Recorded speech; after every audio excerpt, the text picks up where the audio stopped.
Hi everyone, this is Manus Fayun, the technical lead from nVisionIT. Today I'd like to spend a little time to talk to you about automating business processes and how to implement digital signatures for a truly paperless enterprise. In this session, I'll be running you through the day-to-day activities of two users, the one reporting to the other, basically running you through a scenario you might see in your own enterprise. Our day starts off with John Snow. John Snow just got into work. He already has 2 emails. Well, his first email is an expense claim. Let's have a look. Hi everyone. Please be sure to have your expense claim submitted by end of business today. Well, John did a lot of traveling this month, so this is actually something pretty important to him. If we have a look at John's desktop, under his documents, we can find his expense claim already available. But his company has an electronic method to submit this. So to do this, we go to his intranet, specifically to the finance site that he belongs to. On the finance site, we find an area where he can submit his expense claim. So to create a new expense claim, John simply clicks on the new item link. And this brings us to a customized form specifically detailed to his enterprise. Now, because John is signed in, we can automatically deduce certain things. For instance, that he is submitting the claim. We can use things like the current date to format the title. But enough about this. Let's quickly submit the claim. So it's a travel claim John would like to submit. The expense amount is $2,400. And of course, he needs to add an attachment because otherwise no one will believe it. John browses to his attachment under his expense claims folder, selects it, and uploads it. He can, of course, add another file. In this case, he only has one. John saves his expense claim, and this now creates a list item in SharePoint. Well, this is great and all, but what we would really like is for John to sign his expense claim. Well, that's really easy. For John to sign it, he simply expands on the options available and selects the Sign with CoSign option. When John does this, he is immediately prompted for his username and password. The reason for this is all digital signatures require the 3 I's: identification, intent, and integrity. Now, because I'm actually putting in my password, I'm definitely confirming my intent that I want to sign this. Because I'm authenticated, it means I'm also verifying my identity. And we'll look at how the integrity comes in just a minute. So I put in my username and password, and I sign my expense claim. Now, something I'd like you to notice is in SharePoint, I've got a couple of extra columns. The one is the signature status.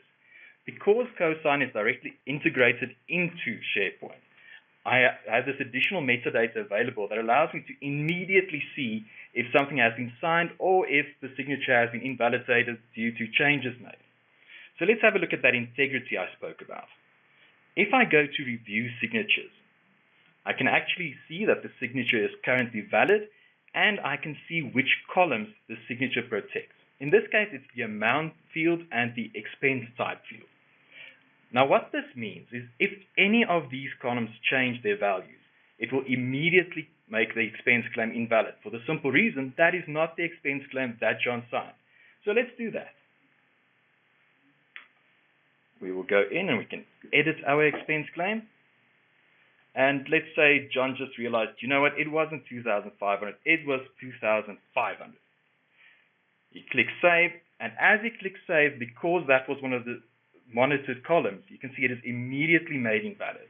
If I go to the review signatures, you can see in more detail that my signature is no longer valid and that the site content has been changed.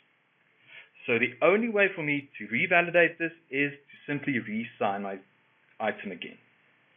So to sign it, I simply have to sign in again, intent, identity, and there we go, integrity. So that's a very simple example of how you can use digital signatures on list items in SharePoint. You're probably thinking, well, that's actually really not difficult. What if we want to automate some business processes? So let's have a look at that now. Let's have a look at John's mail. He's got another mail from Magnus again. In this case, it's about new purchase orders. Hi, John. Please upload the new purchase orders to our collaboration site for review. Well, so part of John's job is to upload some of the POs to the collaboration site we have right here, and the POs are currently residing on his desktop. So to do this, we go to the SharePoint Purchase Orders library, where we can see we already have a couple of purchase orders. To upload it, we use the normal SharePoint way of doing it, simply selecting to upload the document. So John browses to the purchase order and he uploads it. As he uploads it, he is prompted for a little bit of metadata, in this case, who is the vendor, which will allow us better searching and better knowledge management in the long run. And there we go, we've got the new purchase order loaded, and we can see that the workflow has immediately been started. The reason for this is this workflow has been set to start automatically whenever a new item is added. In this case, the workflow instructs John's superior that a new PO has been loaded for his attention. So with this done, John gets to loaf a bit, maybe have a chat with the ladies in the kitchen, have a nice cup of coffee. So we leave him alone for a while and pop over to his boss, Magnus. And here we have Magnus's desktop, also part of the finance department of the fictional Vortex company. If we have a look at Magnus's inbox, we will see that he has a purchase order workflow notification telling him that a purchase order has been loaded for his review and signature. Now I can directly click on this link, which will open the actual PDF file for me, or what I'm going to do instead is I'm going to respond directly to this workflow task. And there we go. The workflow task is a specific Nintex task which loads the signing ceremony. The signing ceremony, provided by CoSign, of course, shows me the document that needs to be signed, and in this case, it has a signature area that has been predefined. These signature areas can be defined based on the document type, so because this is a purchase order, this has already been predefined. At this point, I can reject the document or I can sign it. Of course, I would like to sign it. To do this, I simply click the Sign button. And this is once again where we have the 3 I's. I need to put in my username and password, giving me the identity, and of course the intent is that I put it in, thereby signing the document.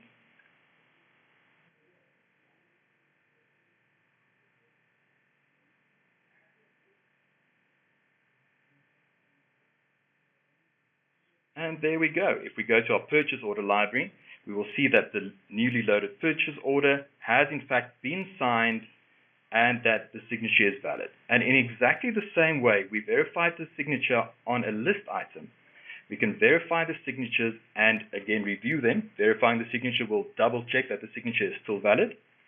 And by reviewing them, we can again see the actual person who signed it, when it was signed, and is the signature still valid. In this case, we can see exactly who signed it and when, of course. Well, that's great. So this gives us a very simple workflow. Now, you're probably wondering, okay, so in the workflow, what about history? Can we look at some of the history? Well, yes, we can. If we view the workflow history, you'll see that each of these steps are in fact captured and tailored and shown as part of the complete audit history, showing us who signed and when was signed, giving you that full auditability that you in many cases do require with things like digital signatures and maybe in your financial area. So you're probably thinking right now, well, that was easy, we signed a PDF, but what about other documents? Well, CoSign has the ability to convert any document into an actual PDF. So to do this, I'm going to use the summary Excel spreadsheet I have here. By expanding on the options and selecting the Prepare with CoSign option, I will be prompted to convert this document from the Excel to an actual PDF. I can once again select the content type. The content type can have predefined signature areas. In this case, it will not have a predefined content area. And by clicking Convert, we'll now create a new document of the type PDF where I can place the signature area which needs to be signed, simply by clicking the Add Field button. And I will call this the Excel signature area. And just like that, my document is now ready to be signed by myself or my superior, whoever I need to workflow to or simply point to sign. Okay, so that basically covers Magnus's first part of the job, being signing off on purchase orders. The other thing he's currently busy with is he's working on a policy, specifically a digital signatures policy. And we have it right here in his documents. Well, if we open the policy, we can see it's pretty much completely done. All the content is in there. It simply needs one thing, and that is sign off. So if Magnus had to sign this alone, he could sign it off directly from within the Word application. CoSign, of course, integrates into the entire Office application and to various others. If you'd like to know more, feel free to ask me about it. So I simply click on the CoSign button and I say Sign with CoSign. Once I select this option, it immediately once again verifies my identity and my intent, and I can sign the document with my digital signature. Now, what's especially great about Word is because it's so tightly integrated with Microsoft, it is immediately marked as a final document. So should this document be edited in any way, it would immediately be unmarked as final and immediately unsigned. So I actually want to use this document a bit further in the workflow, so I'm going to edit it and show you how it immediately removes the signature. Boom, and our document is unsigned. Now let's say we wanted to actually use this document as part of the workflow and we wanted several people to sign it. Well, that's still very simple. I simply add multiple signature fields and save the document. I will now upload my saved policy and use my standard SharePoint workflow. In my case, my Nintex workflow. This can also be K2 or even normal SharePoint workflows, Workflow Foundation, to actually gather the signatures so that my policy can be signed off and once again marked as final. So let's quickly go to the policies folder and let's upload that guy. Once again, I upload it the normal way, going to Files, Upload Document, and I simply browse to the policy I just created. Great, so I'm going to sign this policy right now. I could, of course, still work on it because it's not marked as final, but I'm going to sign it right now, kicking off the signing signature ceremony again, and displaying the 3 signature fields to you. Great, there we go. We've got the entire document. I'm just going to skip to the last page because I know this is exactly where the signatures are.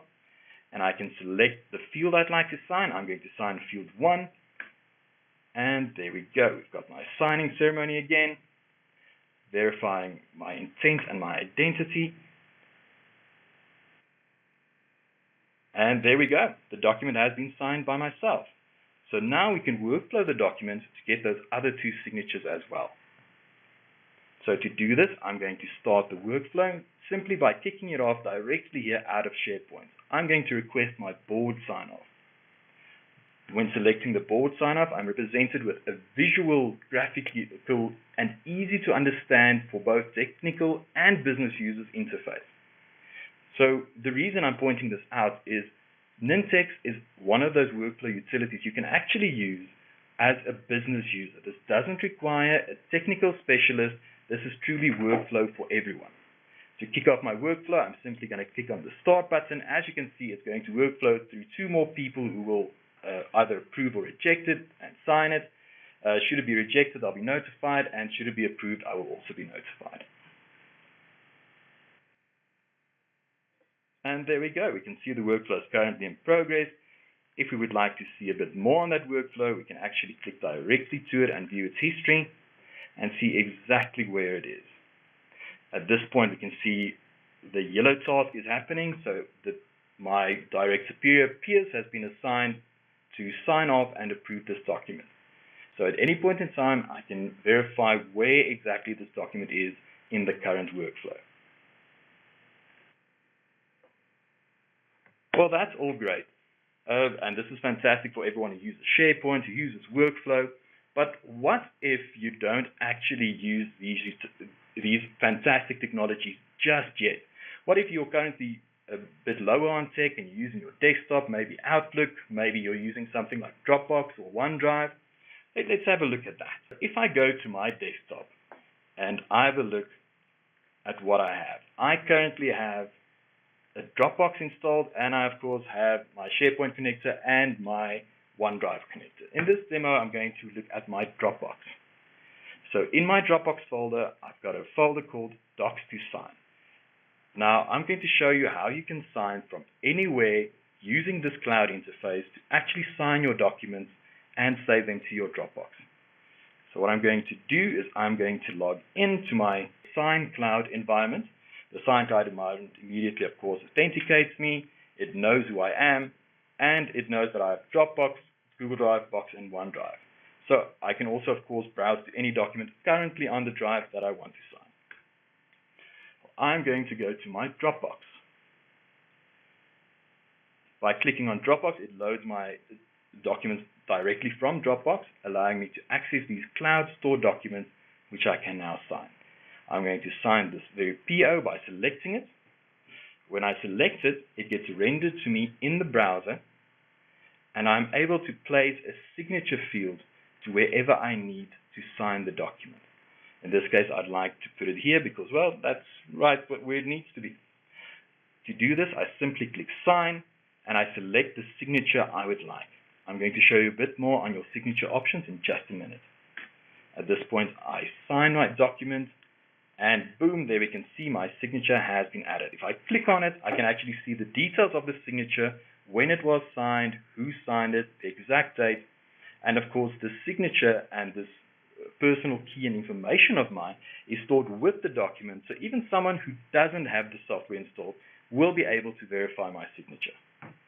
Since I'm done, I'm simply going to click Done, and this immediately gives me the option to either download a copy, email it, or save it to my Dropbox. I am simply going to save it to my Dropbox as signed.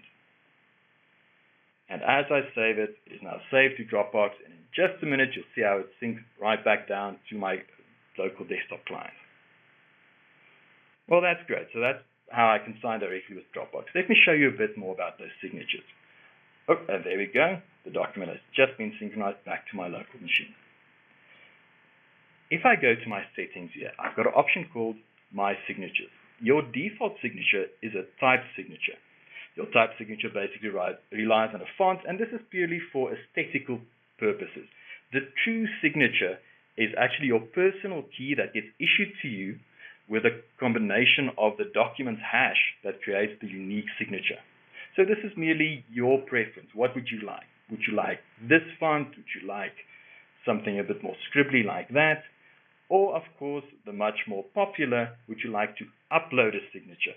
To do this, I simply browse to the file I want to upload,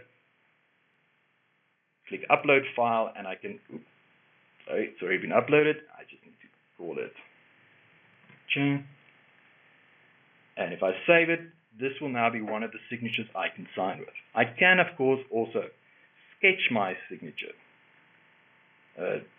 So I'm doing it with a mouse right now, which you can see I'm horrific at, but this can, of course, be sketched on something like an iPad, a Windows pad, or any of the signing pads. Great, so I'm going to do this. I'm just going to call this one my scribble and click Save. And there we go. I now have my 3 signatures that I can use whenever I sign a document. So while we're at that, let's say I am not even using Dropbox. I just want to sign things on my desktop. You know what? That is also not a problem. Let's quickly do that. I've got another purchase order here that I would like to sign. I simply right-click on it, and I select the Sign with CoSign option. By selecting this, it opens the OmniSign utility for me. This is one of the desktop utilities from CoSign, and this allows me to place a signature on the document. So I can literally draw wherever I want the signature to be, and I can double-click it to sign it. When I do this, of course, we have the normal signing ceremony, confirming my intent and my identity. And there we go. There are the signatures we set up just a second ago. I'm going to use this nicer one. And there you go. My signature is embedded with the document. And, you know, let's have a little look at that. Let's save this document, and let's open it in a regular PDF viewer like you would have on your computer right now. So I'm opening this in Adobe Viewer, which I'm sure many of you might use. And you can see as I open it, it immediately tells me, well, look at that, there are digital signatures in this document and they are indeed valid. If I wanted more details on that, I can open the signature panel and I can see exactly what signature details are loaded. Well, I usually don't open the signature panel, though I prefer to simply browse to the actual signature and click on it. When I click on it, I'm able to see all the signature properties and once again verify that it is valid. I can see the signer certificate, I can revalidate the signature, and I can look at some of the advanced properties. When I look at the certificate, I can see exactly who issued it, I can see which algorithm was used, I can see what the level of trust is with it. And that, ladies and gentlemen, is of course embedded with the document, so should I email this to anyone else, they will also be able to see this and verify this. There's one more thing I would like to show you during today's webinar, and that is signing emails. To do this, I'm going to open Outlook. And in Outlook, you will see, well, there are the emails we just had in our demo. So I'm going to create a new email. When I create a new email, you've all received that email where you're not sure if it came from the real person. Perhaps this mail was intercepted, perhaps it's been spoofed. By signing your email, you've basically verified that it was indeed you that sent it and that this mail has not been tampered with. I'm going to send this mail to myself just so you can see what the mail looks like when it comes in as a signed email. I'm just going to call it signed email. Now when I send this mail, if I go to the Options tab in Outlook, I can select the Sign option. You can also select to automatically always sign your emails. I prefer to only sign certain ones. I prefer not to sign mails to my mother, for instance. But for business emails, this is fantastic. I will click Send, and if we wait just a second, that mail should come right back into my inbox, and I can show you what I mean. There we go. So as the mail comes in, you can see that the email has a little ribbon next to it. This ribbon indicates that it is indeed a signed email. If I click on that, I can see the signer certificate, and it also immediately, as part of the header, tells me who signed this mail and that it has in fact been signed. And this is a very simple way to ensure or reassure people that you were indeed the sender of that email. Ladies and gentlemen, thank you for attending my session. If you would also like to achieve a paperless enterprise through automation and digital signatures, please feel free to contact us at nVisionIT.co.za or email info@nVisionIT.co.za. Thank you very much.